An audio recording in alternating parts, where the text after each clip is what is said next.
ఎవరు పలకని స్వామిని చూసి పద్మావతియే ముందుకు వచ్చి చిన్నాబోయిన పతినే గాంచి చిరుకోపముతో ఇటులా పలికే, ఏమిటి అక్క ఇటు వచ్చితివి, మతి చెడి నీవే పలుకుచుంటివి, స్వామిని వదిలి వెళ్ళావంటూ తెలిసే నేను వలచితిని, ఆడోదానావైనా నీవు సత్తు కొనక గడిపే దాటి ఇప్పుడు స్వామిని నిందించుటలో ఏమీ సబబు కలదు నీకు, త్రేతాయుగముల వింత కోర్కెలు కోరి నీవే తెచ్చుకుంటివి, బంగారు లేడీ ఇలలో కలదా లక్ష్మణ గీతను తాటా తగున, ద్వాపర యుగమున తులసీదళముత స్వామి తూగెను నీ కోసం, ముల్లోకాలు మెచ్చుకొనంగా ఆనాడెంతో మురిసిపోతివి, ప్రాణనాథుని వదిలి వెళ్ళి ఇప్పుడు వచ్చుట ఏమీ ధర్మము, క్రొత్తగా పెళ్ళి అయిన వాళ్ళము ముత్తు ముచ్చటలు మాకు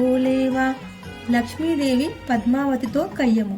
పగలు పోయే చిన్నదానా, మాటలు బాగా నేర్చినదానా, ఎంత గడుసరి దానివి నీవు, నా పతి నీదు వలలో పడెను, పెళ్ళి అయిన వారితో నీకు పరిణయమేలా ఒప్పుకుంటివి, పురుషులకే నా కరువు వచ్చెనా, నా మొగుడే నీకు దొరికినాడా.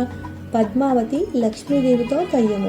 స్వామి మదిలో నీవే ఉంటే మరి ఒక దానితో పని ఎలా, స్వామి ప్రేమతో నన్నే వలచెను మాటలు మీరకు నెరజానా, స్థిరమన్నది నీకు లేనే లేదు, ఇల్లు ఇల్లు తిరిగేదానా, ఒక చోటైనా కుదురుగా ఉండవు, ఎందుకు నీకు మగడు ఇల్లు, ప్రేమతో భర్తను లాలించాలి, ప్రతి కౌగిటిలో ఒదిగుండాలి, రెండు నీ కడలేనే లేవు, వచ్చిన దారిని మరలి పొమ్ము. సమతుల దెప్పి పొడుపు మాటలు. లక్ష్మీదేవి పద్మావతిని ఎత్తి పొడుపు మాటలు అనగా, పద్మావతియే లక్ష్మీదేవిని పుల్లా విరుపు మాటలు అనియే, ఇద్దరు భార్యల మాటలు వింటూ శ్రీనివాసుడే సర్ది చెప్పగా, స్వామి పలుకులు ఆలకింపగా, నా వాడంటే నా వాడనియే.